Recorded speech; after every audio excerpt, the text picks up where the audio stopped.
الشيطان الرجيم بسم الله الرحمن الرحيم فمن ثقلت موازينه فأولئك هم المفلحون عن معاذ بن جبل رضي الله تعالى عنه قال قال رسول الله صلى الله عليه وسلم ليس يتحسر أهل الجنة إلا على ساعة مرت بهم لم يذكرون الله تعالى فيها اللهم صل على محمد وعلى آل محمد كما صليت على إبراهيم وعلى آل إبراهيم إنك حميد مجيد اللهم بارك على محمد وعلى آل محمد كما باركت على إبراهيم وعلى آل إبراهيم إنك حميد مجيد আল্লাহ তাআলার অশেষ মেহেরবানি যে আল্লাহ রাব্বুল আলামিন আমাদেরকে জুমার নামাজ পড়ার জন্য মসজিদে আসার তৌফিক দিয়েছেন, সেই জন্য বলি আলহামদুলিল্লাহ। আসমানের মালিক কে? আল্লাহ। জমিনের মালিক আল্লাহ। কিয়ামতের দিনের মালিক কে? আল্লাহ। সুবহানাল্লাহি ওয়া বিহামদিহি। عن معاذ بن جبل رضي الله تعالى عنه قال قال رسول الله صلى الله عليه وسلم ليس يتحسر أهل الجنة إلا على ساعة مرت بهم لم يذكروا الله تعالى فيها বিশ্বনবী সাহাবী হযরত মুআজ রাদিয়াল্লাহু তাআলা আনহু থেকে বর্ণিত, তিনি বলেন নবী করিম সাল্লাল্লাহু আলাইহি ওয়াসাল্লাম বলেছেন, মানুষ জান্নাতে গিয়েও আফসোস করবে সেই সময়ের জন্য যে সময়টা দুনিয়ার জীবনে আল্লাহর স্মরণবিহীন অতিক্রম করেছে, কাটিয়েছে। সুবহানাল্লাহ। জান্নাতের মধ্যে গিয়েও মানুষ আফসোস করিবে। বান্দা যখন জান্নাতের মধ্যে যাবে, যখন দেখবে সুবহানাল্লাহ সুবহানাল্লাহর একটা বিশাল নেকের টাল, সে আফসোস করবে, আহারে দুনিয়ার বুকে সকাল সন্ধ্যায় কেন সুবহানাল্লাহ পড়লাম না। সুবহানাল্লাহ ওয়া বিহামদিহি। মিজানের পাল্লার মধ্যে যখন বান্দা সুবহানাল্লাহ বলে, আলহামদুলিল্লাহ বলে, মিজানের পাল্লাকে নেক দ্বারা পূর্ণ করে দেওয়া হয়। হাসরের ময়দান যেদিন অনুষ্ঠিত হয়ে যাবে, মানুষগুলো পেরেশান হয়ে যাবে, কোনো মানুষের কথা সেদিন স্মরণ রাখতে পারবে না। মিজানের পাল্লা মানুষের যদি বায়ু হয়ে যায়, তাহলে সে সকল মানুষ হয়ে যাবে। সুবহানাল্লাহি ওয়া বিহামদিহি। আমরা যে আজকে বিষয়টা আলোচনা করব, এটা হলো হাসরের ময়দানে তিনটা স্থান হবে ভয়ঙ্কর। হাসরের ময়দানে কয়টা স্থান হবে ভয়ঙ্কর? তিনটা স্থান হবে অত্যন্ত ভয়ঙ্কর। এমন ভয়ঙ্কর তিনটা স্থান যেখানে কোনো মানুষের কথা স্মরণ রাখতে পারবে না, এত ভয়ঙ্কর স্থান হবে। সুবহানাল্লাহি ওয়া বিহামদিহি। হযরত আয়েশা রাদিয়াল্লাহু তাআলা আনহা একদা ঘরের মধ্যে ক্রন্দন করিতেছিলেন, কাঁদতেছিলেন। এমতা অবস্থায় নবী করিম সাল্লাল্লাহু আলাইহি ওয়াসাল্লাম ঘরের মধ্যে আসলেন। মুহাম্মদ সাল্লাল্লাহু আলাইহি ওয়াসাল্লাম আয়েশা রাদিয়াল্লাহু তাআলা আনহা কে বলেন? আয়েশা রাদিয়াল্লাহু তাআলা আনহা কে? বিশ্বনবীর স্ত্রী। এটা জানেন না কি জন্য? হযরত আয়েশা রাদিয়াল্লাহু তাআলা আনহা একদিন কাঁদতেছিলেন। এমত অবস্থায় বিশ্বনবী সাল্লাল্লাহু আলাইহি ওয়াসাল্লাম ঘরের মধ্যে প্রবেশ করলেন। নবী করিম সাল্লাল্লাহু আলাইহি ওয়াসাল্লাম আয়েশা রাদিয়াল্লাহু তাআলা আনহাকে জিজ্ঞাসা করলেন, হে আয়েশা, তুমি কাঁদছো কেন? আয়েশা রাদিয়াল্লাহু তাআলা আনহা বলেন, ইয়া রাসূলুল্লাহ, জাহান্নামের ভয়ে আমি কাঁদতেছি। হাসরের ময়দানে কি আপনি আপনার পরিবার পরিজনের জন্য সুপারিশ করিবেন না? চিন্তা করেন, কার স্ত্রী কাঁদে? জাহান্নামের ভয়ে বিশ্বনবীর স্ত্রী। সুবহানাল্লাহি ওয়া বিহামদিহি।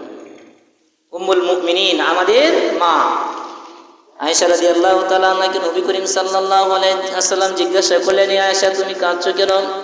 আয়েশা রাদিয়াল্লাহু তাআলা আনহা বলেন, ইয়া রাসূলুল্লাহ, জাহান্নামের ভয়ে আমি কাঁদতেছি। হাসরের মাঠে কি আপনি আপনার পরিবার পরিজনের জন্য কি আপনি সুপারিশ করিবেন না? বিশ্বনবী মুহাম্মদ রাসূলুল্লাহ সাল্লাল্লাহু আলাইহি ওয়াসাল্লাম বললেন, হে আয়েশা, হাসরের ময়দানে 3টা জায়গা এরকম হবে যেখানে কোনো মানুষের কথা স্মরণ করতে পারবে না। একটা হলো মিজানের পাল্লার কাছে, বলে একটা কি? মিজানের পাল্লা। একটা হলো মিজানের পাল্লা। 2 নাম্বার হলো মিজানের পাল্লা যখন স্থাপিত হবে, মিনাকামল যখন ওজন করা হবে, মানুষ পেরেশান হয়ে যাবে, তার নেকের পাল্লাটা ভারী হবে না হালকা হবে, কেউ কারো কথা স্মরণ রাখতে পারবে না। দ্বিতীয়টা হলো মানুষের আমল নামার দফতর যখন খুলে দেওয়া হবে, সে পৃথিবীতে যে আমল করেছে সেই আমলের কিতাবটা যখন মানুষের সম্মুখে আসবে, তখন সে পেরেশান হয়ে যাবে, তার আমল নামাটা ডান হাতে আসে না বাম হাতে আসে, ডান হাতে আসে না বাম হাতে আসে। তৃতীয়টা হইল ওয়া ইম মিনকুম ইল্লা ওয়াজিদুহা কানা আলা রাব্বিকা হাতমান মাকদিয়া। আল্লাহ রাব্বুল আলামিন বলেন, জাহান্নামকে, ফুলসিরাতকে জাহান্নামের উপরে স্থাপন করা হবে, আর মানুষগুলো ফুলসিরাত পারি না দিয়ে আল্লাহর জান্নাতে প্রবেশ করতে পারবে না। বিশ্বনবী সাল্লাল্লাহু আলাইহি সাল্লাম বলেন, ফেরেশতারা যখন জাহান্নামকে এনে জান্নাতের উপর যখন ফুলসিরাতকে এনে জাহান্নামের উপর স্থাপন করা হবে, মানুষ যখন ওই ফুলসিরাত পাড়ি দিবে, তখন মানুষ পেরেশান হয়ে যাবে, কেউ কারো কথা স্মরণ করতে পারবে না। 3টা জায়গা, কয়টা জায়গা? ভয়ঙ্কর জায়গা 3টা। হাসরের ময়দানে বান্দার নেকা আমলকে ওজন করা হবে, বান্দার আমলকে ওজন করা হবে, তখন সে অস্থির থাকবে। সেখন কি? সে অস্থির থাকবে, কেউ কথা স্মরণ করতে পারবে না। 2 নাম্বার হলো আমল নামা, তার আমল নামা দফতর যখন খোলা হবে, সে আফসোস করবে, মানে পেরেশান থাকবে, কেউ কারো কথা স্মরণ করতে পারবে না, কেউ কারো কথা স্মরণ করবে না। 3য় নাম্বার হলো যখন ফুলসিরাতকে জাহান্নামের উপর টানানো হবে, বিছিয়ে দেওয়া হবে, আর এই ফুলসিরাতের উপর দিয়ে মানুষ পাড়ি দিয়ে জান্নাতে প্রবেশ করতে হবে। এই 3টা জায়গায় মানুষ কেউ কারো কথা স্মরণ করবে না। আয়েশা রাদিয়াল্লাহু তাআলা আনহা বিশ্বনবীকে বললেন, ইয়া রাসূলুল্লাহ, আপনি কি আমাদের জন্য সুপারিশ করবেন না?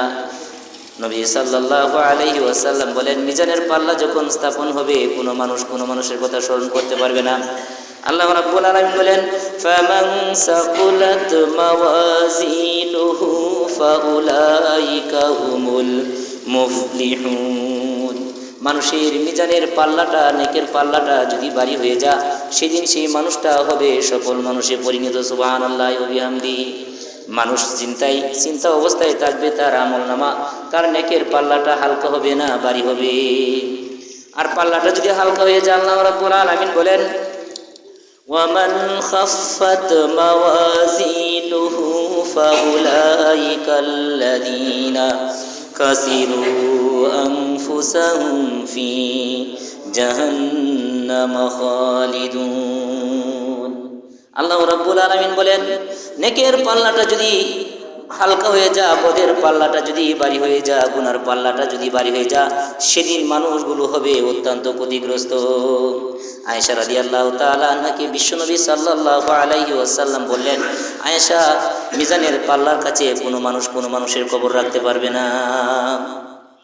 2য় নাম্বার হলো আল্লাহ রাব্বুল আলামিন কোরআনের মধ্যে বলেন, ওয়া কুল্লা ইনসানিন আলজামনাহু তাইরাহু ফি উনুকিহি ওয়া নুখরিজু লাহু ইয়াওমাল কিয়ামাতি কিতাবান ইয়ালকাহু মানশুরা। আল্লাহ রাব্বুল আলামিন বলেন, প্রত্যেকটা মানুষের গলার মধ্যে তার আমল নামাকে, তার কৃতকর্মকে ঝুলিয়ে দেওয়া হয়েছে। অনুখরিজ লাহু, আমি কিয়ামতের দিন, অনুখরিজ লাহু ইয়াউমাল কিয়ামাতি, কিয়ামতের দিন তার এই আমল নামার দফতরকে তার সম্মুখে আমি পেশ করব। মানুষ তখন অস্থির হয়ে যাবে, তার আমল নামাটা ডান হাতে আসবে না বাম হাতে আসবে। মানুষের আমল নামা ডান হাতে আসবে না বাম হাতে আসবে, মানুষ অস্থির হয়ে যাবে। আয়েশা রাদিয়াল্লাহু তাআলা আনহা বিশ্বনবী মুহাম্মদুর রাসূলুল্লাহ সাল্লাল্লাহু আলাইহি ওয়াসাল্লামকে যখন এই কথাটা বলেছিলেন আমাদের জন্য সুপারিশ করবেন কিনা, বিশ্বনবী বলেছিলেন তিনটি জায়গা হবে অত্যন্ত ভয়ঙ্কর। একটি হলো মিজানের পাল্লার কাছে কোনো মানুষের কথা স্মরণ করতে পারবে না। আর দ্বিতীয়টি হলো মানুষের আমল নামার দফতর যখন খোলা হবে তখন তার আমল নামার ডান হাতে আসবে না, বাম হাতে আসবে, সে অস্থির হয়ে যাবে, কেউ কারো কথা স্মরণ করতে পারবে না। আল্লাহ রাব্বুল আলামিন বলেন, ইকরা কিতাবাকা কাফা বিনাফসিকাল ইয়াওমা আলাইকা হাসিবা। রব্বুল আলামিন বলবেন বান্দাকে, তোমার কিতাব তুমি পড়ো, আজকে তোমার হিসাবের জন্য তুমি যথেষ্ট হবে। বান্দা সেদিন আফসোস করতে করতে অস্থির হয়ে যাবে, আহারে আমার আমল নামাটা ডান হাতে আসে না, বাম হাতে আসে, আমি জানি না। রুবামা ইয়াউদ্দুল্লাযীনা কাফারু লাউ কানু মুসলিমিন। কাফেররা সেদিন চিৎকার করে বলবে, আফসোস করে বলবে, আহারে দুনিয়ার বুকে যদি মুসলমান হইতাম তাহলে কতই না ভালো হইতো। কাফেররা সেদিন আফসোস করবে, কাফেররা সেদিন কি আফসোস করবে, আহারে দুনিয়াতে যদি মুসলমান হইতাম তাহলে আমাদের কতই না ভালো হইতো। আজকে তো মুসলমানদের জন্য সফলতা আর কাফেরদের জন্য বিফলতা। আল্লাহ রাব্বুল আলামিন মানুষের আমলকে ওজন করবেন, পাল্লা স্থাপন করবেন, মানুষের আমল নামার দফতর মানুষের সম্মুখে আনবেন, ফুলসিরাতকে জাহান্নামের উপরে টানিয়ে দেওয়া হবে। ওয়া ইম মিনকুম ইল্লা ওয়াকিদুহা কানা আলা রাব্বিকা হাতমান মাকদিয়া। আল্লাহ রাব্বুল আলামিন বলেন ফুলসিরাতকে স্থাপন করা হবে। বিশ্বনবী সাল্লাল্লাহু আলাইহি ওয়াসাল্লাম বলেছেন ফেরেশতারা জাহান্নামকে টেনে এনে জাহান্নামকে টেনে আনবেন, এরপরে জাহান্নামের মধ্যে ফুলসিরাতকে বিছিয়ে দেওয়া হবে, আর প্রত্যেকটা মানুষ ফুলসিরাত পাড়ি দিয়ে আল্লাহর জান্নাতে তাকে প্রবেশ করতে হবে। আয়েশা রাদিয়াল্লাহু তাআলা আনহাকে বিশ্বনবী বললেন তিনটা জায়গা এমন হবে হাসরের ময়দানে কোনো মানুষের কথা স্মরণ করতে পারবে না।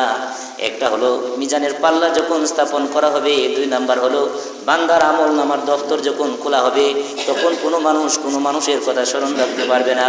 তিন নাম্বার যখন জাহান্নামের উপরে ফুলসিরাতকে টানিয়ে দেওয়া হবে সেদিন কোনো মানুষের কথা স্মরণ করতে পারবে না, সুপারিশ করতে পারবে না।